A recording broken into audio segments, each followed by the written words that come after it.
So in this first example, they're asking us to write 34 as a percentage of 50. Now let's think of 34 out of 50 as a fraction.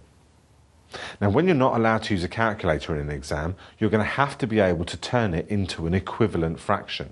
And when it comes to percentages, remember the magic number is always 100.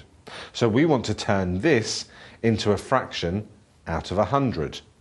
Remembering our stuff on equivalent fractions, we're going to multiply that by 2, do the same to the numerator, and it gives us 68 out of 100.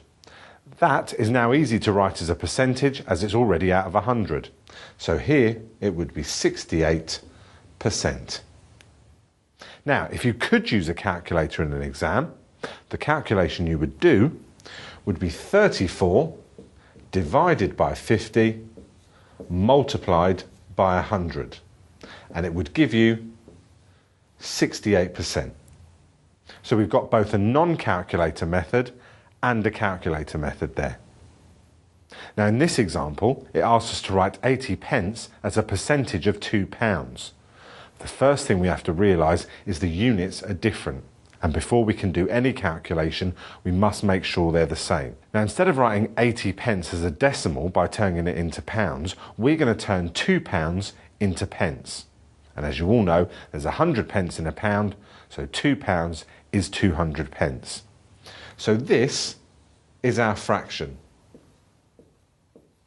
80 out of 200. Remember, this is the non-calculator method. And we want a fraction out of 100.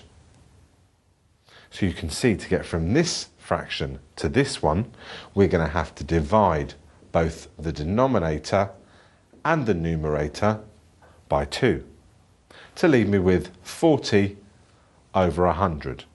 And because it's out of 100, we can write it straight away as a percentage, 40%.